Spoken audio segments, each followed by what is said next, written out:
Hi, good morning, everybody. It's morning for me. It's the 8th of June, 2024. It's 8 minutes past 4 in the morning. And if you're wondering who I am, my name is Nanika, and I am from Trinidad and Tobago. I'm a poet, artist, linguist, author, and educator. And I am currently rolling out a series of videos on the topic of marriage. Marriage is a huge topic, and during the month of June in 2024, which is this month, I am rolling out some pre scheduled articles on LinkedIn about marriage. And I thought, well, why not convert these articles to audio? So that's what I'm doing. But sometimes I do go off script and not only read from the articles that I've written, but also just kind of ad lib and share things that may come to mind that I think may be pertinent that I may not have included at the time, or that I may not have had that may have taken me beyond the word limit that LinkedIn kind of the word limit for LinkedIn essentially. So yes, anyway, today's topic is shacking up, and the title for today's discussion is shacking up. Are you hearing that car? Why do cars have such loud engines and radios? And if you do, why do you have to be driving about a quiet neighborhood when people are sleeping with your loud engine at this hour of the morning? I don't understand people. Like, why are people so thoughtless? Those engines are too loud. Anyway, I always talk about car engines. Anyway, um today's topic is shacking up is a lacking cup. Shacking up is a lacking cup. So anyway, let's get into it. Flee fornication. Flee fornication. Okay, so you're not married, technically speaking. Don't be difficult now. But you're living in the same house and sharing the same bed and feeling romantic feelings for each other. According to the Bible, which you may or may not care about or subscribe to, this is what we call shacking up.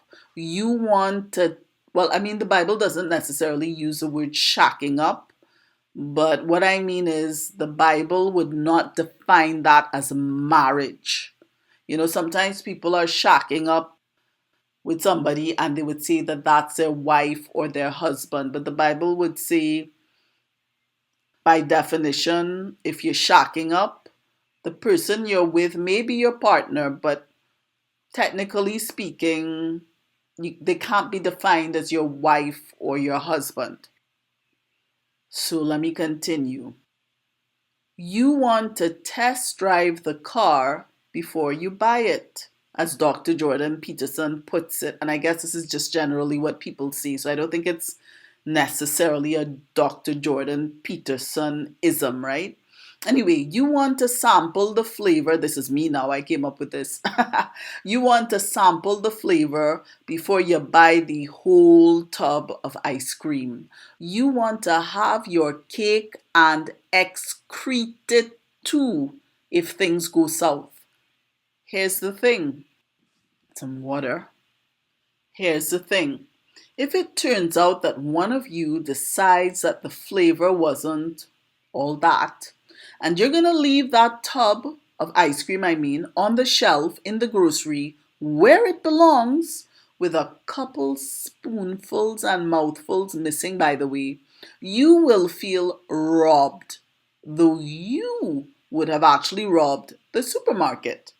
You will feel like you wasted precious time and also as if you gave away precious portions of yourself, your soul, through sex to someone you don't like all that much anymore. You might feel, well, cheap.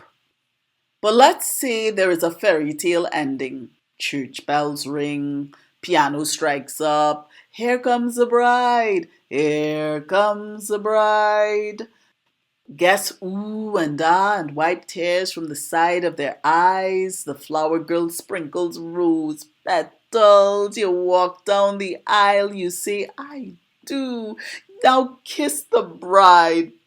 But you done give your fine selves our permission before the priest did. Cut cake, make speeches, and fly off to a honeymoon with, well, stale honey or with no surprise sweetness, and then step into your new life. Guess what? You'll be stepping into your new married life with your shacking up mentality. What mentality, pray tell, is that? Glad you asked, I say. The comfort of knowing that I can bail at any time when the going gets rough. When better becomes worse, when health becomes sickness, when richer becomes poorer, when those vows before God lose their sacred glow. And by the way, not just before God, but also before people that you love and respect and who expect you to keep your word.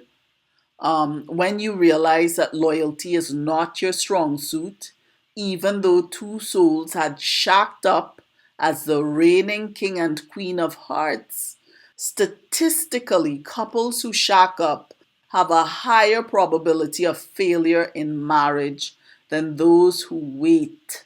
Are we there yet? To say, I do. And the initial shacking up, just to make sure we can make it last, by the way, is apparently the very reason why. I mean, the very reason why these, which is the very reason why these marriages that are the culmination of shacking up may not go the distance. I'm not saying that none of them ever do. I'm just saying that the probability of failure is higher if you shack up. Stop and think about it. Look before you leap. Whoop before you weep. Whoop your own behind before you weep. Whoop before you weep. You want to shack up? It don't stack up. And I'm sorry about the noise the fan in my computer is making. I know that noise is kind of distracting, so I do apologize about that. When I shared this article on social media, I did get some feedback from one individual, and I appreciated their feedback. They said that they opted to not marry their partner, the one they're living with, because they have both gone through very painful divorces. And they, I guess, she didn't say it in so many words, but what she's saying is, we don't want to go through that again. Long story short, I just responded by letting her know that God has he likes particular things to be done. He likes particular things to be done in particular ways, and he is particular. Now, some things God, some things that are neither here nor there, God would say, it doesn't matter, you just use your common sense, use your initiative. He would not intrude on, he would not, I don't want to, intrude is the wrong word, but he would not necessarily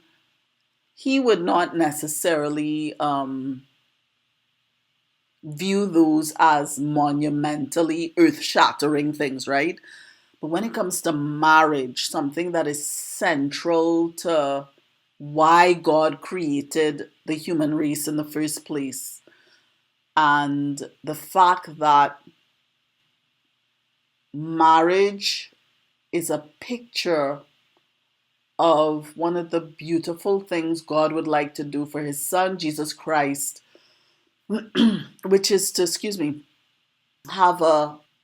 create a bride for his son. Now, in the Bible, we see that this bride is not a single individual, but it is a single entity, and that is the collective church of Jesus Christ, meaning not just people who go to church, because we know that a lot of people who go to church are not genuine believers, but he's talking about people who have genuinely bowed to Jesus Christ, bent their knee to Jesus Christ, who formed the church. And in some way, and it's kind of a mystery, but if you're gonna try to pin, hold God down and say, we're not following you and we're not believing this until you make it perfectly clear to us.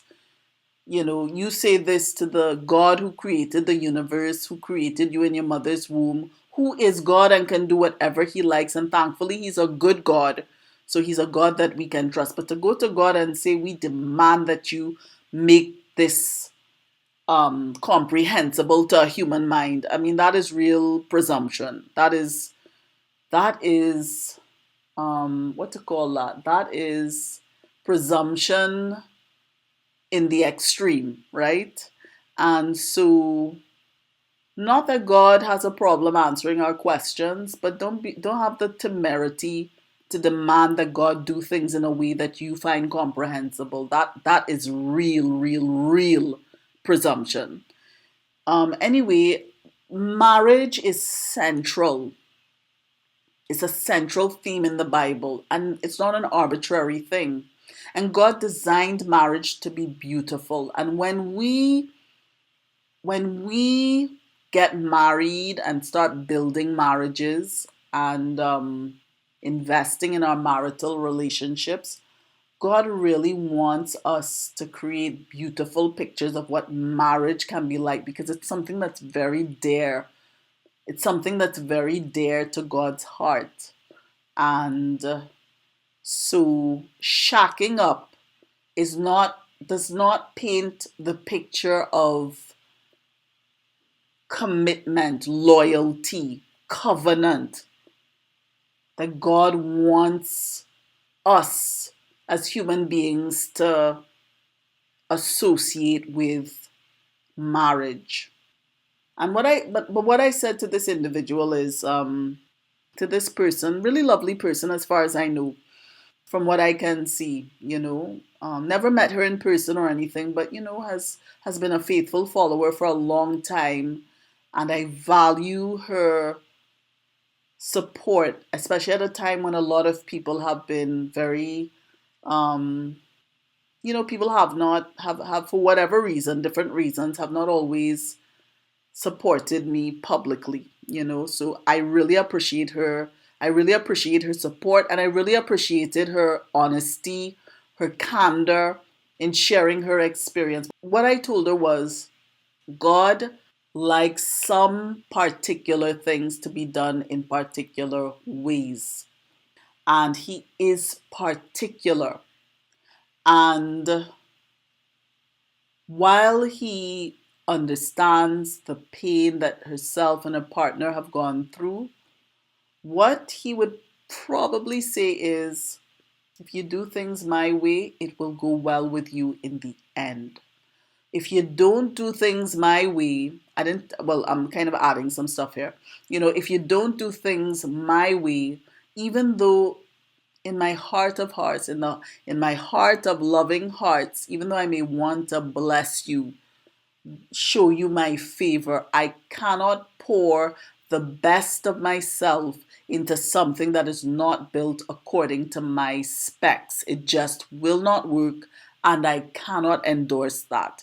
Even though my heart's desire is to bless you, I cannot go outside of my own boundaries. So I told her, sometimes God will not explain why he gives us certain commands, but we can be assured of the fact that if we obey them in faith and in obedience, in trust, in a desire to make God happy, to please him, in the end, we're going to be really grateful that we did that.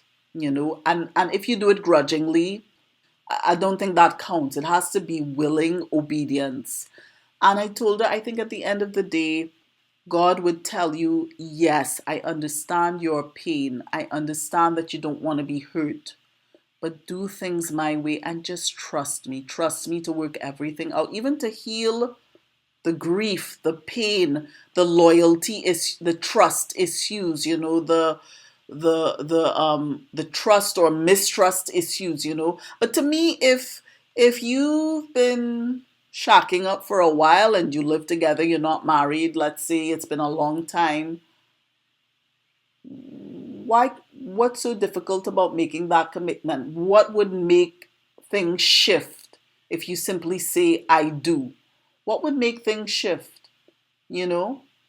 If you could do it for that long, if you could stay together that long, why would things shift if you say I do? You know? I don't know, maybe that's a discussion we could have in the comment section. Again, sorry about the background noise. Um, my computer does this when it's getting hot, and I cannot remove that background noise. So please forgive me. If I try to edit it out. There's going to be a strange kind of feedback in the video. So I'm afraid I'm going to have to leave it in. But I hope you enjoyed this conversation and this discussion. So let us know, are you shacking up? Is it working out for you in your mind? Have you seen examples of people living together without being married? What are your thoughts on this? What are your experiences, whether you're a believer or not, whether you're Christian or not? I welcome all feedback as long as it's respectful. I don't mind people disagreeing with me, but let's be respectful and let's have constructive conversations. Anyway, if you enjoyed this video, thank you for giving it a thumbs up. And if you would like to get notifications when new videos come out, then please subscribe. Until the next time.